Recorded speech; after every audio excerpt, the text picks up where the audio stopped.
Families demand more from people carriers these days, much more. So Vauxhall Zafira Tourer offers it.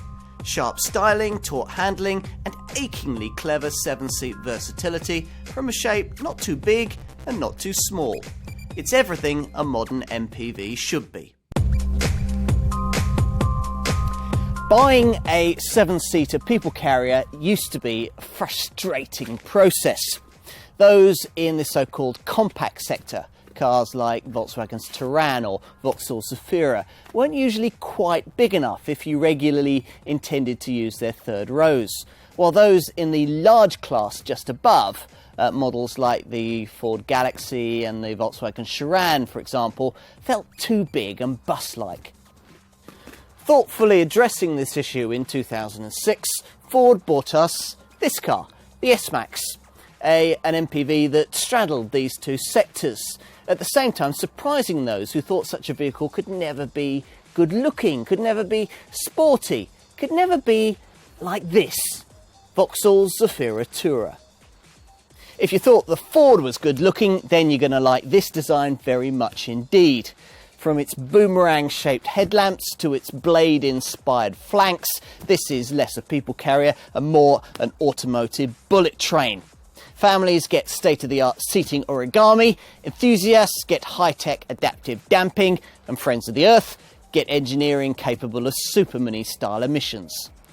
It's not a cheap combination of values, which is why from the launch of this car in early 2012, Vauxhall continued to sell the old Mark II generation Zafira beneath it for those wanting something more affordable, something more Touran, scenic or C-Max-like. This is a cut above. This, we're told, is Vauxhall at its best. And this is the car that right now we're going to put to the test. Let me start by saying this. If you haven't driven any of the latest 7-seat MPVs, then you're going to be seriously impressed by this one as a driver's tool. Come to think of it, even if you are familiar with a few of them, you'll find much to like about this Vauxhall. It turns into corners with remarkably little body roll, more like a sports estate car than any kind of people carrier. As a result, find yourself running late, and it's also easy to find yourself driving in a fashion that will be most unwelcome to your occupants should you be travelling 7-up. Okay, so there isn't quite the crispness of response you get in, say, a Ford S-Max, but there's remarkably little in it, which means that this is a car you could really enjoy after you've dropped the kids off on the twisty way home. All of which is a bit unexpected, not only because this is a Vauxhall MPV, but also because it's a vehicle that seems so big when first you get behind the wheel. A particular highlight once on the move is the rack assist electric power steering system. It's a very feelsome setup, apparently developed specifically for the UK road network. Now, it's a pity that Vauxhall's UK engineering team didn't also specifically develop the suspension for our really bad British roads, because that's probably one reason why this car can get a bit fidgety on more uneven surfaces. And this is something that you have to spend some money if you really want to correct by ticking the box for the FlexRide adaptive damping system. Now, this is one of those systems that is able to change the suspension to suit road conditions, cornering speeds, vehicle movements, and an individual's driving style. For comfort-orientated motoring, you can select a Tour setting, while if you're pressing on a bit, there's the option of selecting Sport. Under the bonnet, as is common with this class of car, almost all buyers will be looking at a diesel. There's only essentially one diesel engine offered in the Zafira Tourer. It's a 2-litre CDTI unit, but you can get it in 3 states of tune, and Vauxhall expects almost all buyers to go for the 130 PS variant that I've got here. Now that's principally because the lesser power alternative, which has 110 PS, isn't much less expensive, is significantly slower, and returns the same running costs as the 130. While the top-line 165 PS version of this 2-litre CDTI, well, that's probably going to be a bit too expensive for most families. To give you some idea of performance, this CDTI 130 makes rest to 60 in 10.6 seconds on the way to a top speed of 119 miles an hour. If you can stretch to the 165 PS version of this engine, then you can reduce those figures to 9.1 seconds and 129 miles an hour. That's the top speed. If you do want a petrol-engined Zafira Tourer, then it may well be worth considering the 1.4 litre petrol turbo. It's got 140 PS and it'll probably make more sense for lower mileage buyers. It makes rest to 60 in 9.9 seconds on the way to a top speed of 124 miles an hour. Now, from launch, in order to offer an attractively priced entry-level model to the range, Vauxhall also offered a 1.8 litre petrol alternative, developing exactly the same 140 PS output as the 1.4 turbo. It doesn't offer the same level of performance and it can't match the 1.4's running costs, but it is that bit cheaper. Most variants in the range get a reasonably slick shifting 6-speed manual gearbox. And there's the option of a 6-speed automatic if you go for the 1.4 litre petrol turbo or the top 2 litre CDTI diesel. People carriers must be spacious, but that doesn't mean that they have to be boxy. And here's a case in point. From the front, large, bold, boomerang-shaped lighting units dominate, sweeping from headlamp to fog lamp in one fluid, forward-seeking arrowhead motion. There's a kind of purposeful energy about it that's repeated at the sides with this blade-shaped lower sculpture, and at the rear where prominent shoulders flow into slender tail lamps that flank a chromed central strip. There are no sliding doors. Presumably that's deemed too utilitarian. But it's all in keeping with the sleek, sporty feel. Overall, it's a shape that stylist Mark Adams must be very pleased with. Even smarter work has been done inside, where, after all, it really matters. Outward aesthetics being pretty low down the list of people carrying priorities. Now, interior designer Karim Giordimena calls this a magic cabin, essentially a reinvention of every neat MPV idea you can think of, packaged together into an improved Flex 7 format that really works. Now, this Flex 7 thing is, well, it's long been a Zafira trademark, but it had got to the point where third row seating that folded into the floor behind a central rear bench really didn't seem that clever anymore. So with this system, there is no central bench. 3 individual, more comfortable and more flexible seats instead provided. Now, these can slide backwards and forwards by around 100 millimeters, and also they can recline into 3 positions for greater comfort on longer journeys, 16, 20 and 24 degrees. Now, go for a plusher Zafira Tourer like this one with so-called lounge seating and you'll find that these seats can do even more, should your need be restricted to the carriage of 2 rearward occupants seeking greater club class levels of comfort. Now, to create the lounge seating arrangement, you simply to fold the central middle rear seat down, pull these 2 bolsters up, and then as one of the rearward occupants, you can then push your seat back in an L-shaped motion where it goes closer into the middle, and you've got these bolsters as comfortable armrests, and suddenly you find yourself with almost limousine standards of leg and shoulder room. Now, it's certainly not very limousine-like if you've been assigned to a position at the very rear where the seats do little more than fold out of the floor. Still, they'll be fine for reasonably agile, uncomplaining adults on short to medium length journeys. But it'd be wrong to think of this as some kind of 7-seater minibus. There is, after all, a reason why people pay extra for the bus-like dimensions of fully fledged large sector MPVs like Ford's Galaxy or Volkswagen's Charan. Still, kids will doubtless be delighted to be assigned a pew back here, mine are anyway, where there's space to store their game players and charge up their iPods, and there's also cup holders for cans and juice bottles. Which is just as well, for as usual with this class of car, with all 7 seats in use, you're going to need all of the luggage space you can get. Now, A couple of soft bags would be about your limit here, but at least there's somewhere to stow the luggage cover, something that in my S-Max I have to leave cluttering up the garage. Here it slots neatly in this underfloor compartment, and you can forget about it. Of course, if you're travelling 4 or 5 up in your Zafira Tourer, then there's much more luggage space to play with. 710 litres if you push forward these fold flat rearmost seats. There's up to 1,860 litres if you're able to fold down the second row as well and switch to removal van mode, and that's 40 litres more than the ordinary Mark II Zafira offers. That wouldn't be enough for all my family's bikes, but then it wouldn't have to be. Keen cyclists need only specify the optional Flex Fix cycle carrier, which can take up to 4 ordinary cycles or 2 electric bikes, and when fully loaded can be swung out of the way so that you can still open the rear tailgate. When not in use, it disappears invisibly into the rear bumper. Neat. Provision for smaller items has been equally well thought through, Vauxhall claiming that there are around 30 different compartments dotted around the cabin, ranging from twin glove boxes to a pop-out compartment on top of the central part of the dash. You've got bottle holders in each of the doors and storage compartments under each of the front seats.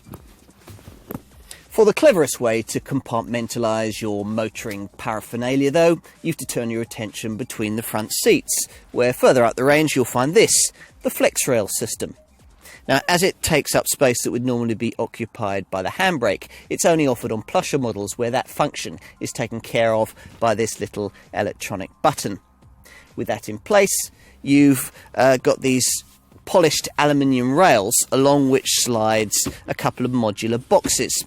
Now, the top one doubles as an armrest and also opens for extra storage. Below that, you've got a couple of cup holders, and below that, a really deep storage area where you can stow more valuable items out of sight. If they happen to be of the electronic variety, then there's a USB point and an AUX point to plug them in, and also a 12-volt power socket so that you can charge them up. At the wheel, especially for people with plusher or particularly well-specified Zafira Tourers, the cleverness continues. If you've opted for a variant fitted with this panoramic glass windscreen, then you'll find glasswork extending all the way from the back of the bonnet right to a point at the top of your head. It's a light, airy sensation that feels a little odd at first, but quickly leaves any conventional car you subsequently get into feeling distinctly claustrophobic. And if you get tired of it, there's a sunshade you can push forward. Go a stage further and specify a huge panoramic sunroof as well, and the cabin really will feel light and airy. And if you ever get tired of looking at the sky, then a power blind will glide across to hide it. Fancy glasswork aside, the driving position is very easy to get to grips with, thanks to a reach and rake adjustable steering wheel and a height adjustable driver's seat. Thanks in part to small windows cut into the A-pillars, all-round visibility is also excellent. As you would expect, it certainly feels a lot more upmarket than the Mark II Zafira, thanks to a plethora of knobs and buttons from Vauxhall's smartly specified insignia, though these can take a little while to get to grips with. The seat's well proportioned, and if, like me, you've got a bad back, then you can opt for a specially designed alternative with the coveted seal of approval from the Action for Healthy Backs organisation. If I were a high mileage motorist, that alone would sell me this car. In an age when list pricing for most 7-seater diesel engine compact MPVs merely starts at around £20,000, you won't be expecting something slightly larger, sportier and more sophisticated like this Zafira Tourer to be cheap, and it isn't. List pricing for this car starts at around £21,000, but if, like most buyers, you're looking at one of the diesel models, then you'll need from £23,000 or so upwards. And depending on the spec and model that you choose, you could pay up to £30,000 for one of these. Whichever variant you go for, you're probably looking at a premium of about £1,500 over an ordinary compact 7-seater MPV, something like a Ford Grand C-Max or a Peugeot 5008, or indeed Vauxhall's continuing Mark II Zafira. But this Zafira Tourer is supposed to be a cut above such models.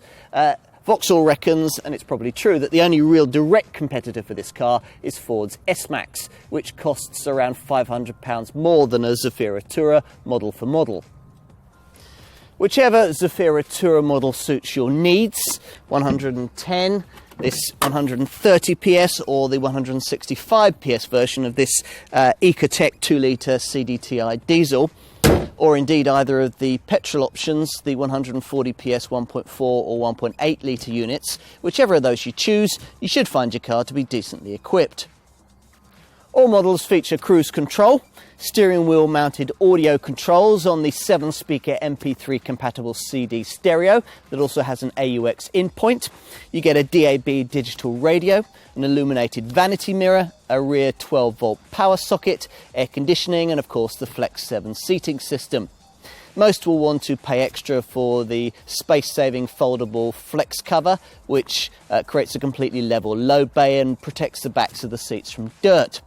Another tempting option is the panoramic windscreen, which extends the glasswork right above your head, and the huge panoramic sunroof. The latter feature explaining the regrettable absence of the central spine interior storage system that was so useful on plusher versions of the old Mark II Zafira. The other extra cost item you'll need to think about is the Flex Ride adaptive damping system, which enables you to match the suspension and engine response to suit the road that you're on and the mood that you're in. And of course there's the usual wide range of infotainment and sat-nav systems, the top version of which can even show your own family photos on this central dash display screen. Neat. I'd also want to think about specifying the APA Advanced Park Assist system that can help you identify a suitable parking space and then aid you to steer into it with the assistance of a rear view parking camera. Safety-wise, there's ESP Plus stability control, all the usual electronic braking aids, as you'd expect, twin front side and curtain airbags, Isofix child seat fastenings and anti-whiplash head restraints. If you want to go further, there are all manner of electronic items on the options list in this regard, 4 of which are grouped around a very clever front camera system. First up, this offers a following distance indication, there to keep you a safe distance to the car in front and prevent collisions. Now, if a collision is imminent, then there's a forward collision alert system that'll give you a loud, audible warning if you're about to hit the car in front. The same camera also can read traffic speed limit signs as you pass them and display them on the dash. And if you've specified the AFL adaptive forward lighting system, it's even able to dip your headlamps for you at night in the face of oncoming traffic. What else? Well, dozy drivers veering out of their lanes on the highway get the benefit of a lane departure warning system. Then there's the SBSA side blind spot alert system to stop you dangerously pulling out to overtake in front of another car. With all of this kit fitted, you'd have to be reckless indeed to crash this Vauxhall. Now, over 2.2 million Zafira models have been sold worldwide before this one was launched, but none can hold a candle to this Zafira Tourer when it comes to efficiency. The relatively few customers of this car who'll choose petrol power will achieve 42.2 miles to the gallon on the combined cycle from the 1.4 litre turbo model, which emits 158 grams per kilometre of CO2. But most customers will be looking at one of the 2-litre CDTI diesels and may be a bit surprised to find that all of them achieve exactly the same figure on the combined cycle. That's 54.3 miles to the gallon, which will give you a decent operating range from the 58-litre fuel tank.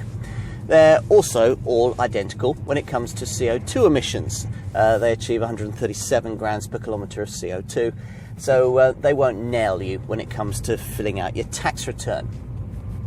Helping in this regard is clean tech combustion technology. Oh, and the REPS rack assist electric power steering system. It's an electronic setup that cuts in only when absolutely needed.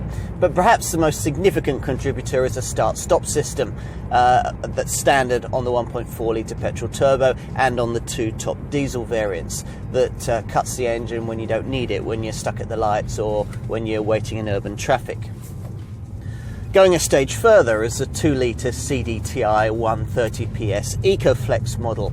Now, thanks to low rolling resistance tyres, brake energy recuperation, a 10mm lower ride height, and a clever active aero shutter incorporated into the front grille, this model is able to return 62.8 miles to the gallon on the combined cycle and put out just 119 grams per kilometre of CO2. Now, those are the kinds of figures you'd have got from a little city car until just a few years ago. Not bad for a heavy 7-seater able to get from rest to 60 in just 10.6 seconds on the way to a top speed of 119 miles an hour. Opt for a car with one of Vauxhall's sat-nav systems fitted, and you'll get functionality that'll show you not only the fastest and shortest routes to your destination, but also the one that'll get you there most efficiently and using the least fuel, taking into account vehicle specification, the characteristics of the roads and your own driving style. What else might you need to know? Residual values? Well, they'll be much better than for any previous Zafira model, though not up to premium brand standards, of course. And insurance groups, well, they range from 11E to 19E on the 1 to 50 grouping scale. In this Zafira Tourer, families have pretty much the ideal people carrying formula. Big, but not too big. Sporty, but comfortable. Surprisingly good looking, and clever enough to reinvent itself around almost any permutation that 7 people and their luggage can create. Okay, so the idea of a sporty, good looking MPV pitched ideally in size between overly compact and overly large 7-seater people carriers wasn't originally Vauxhall's.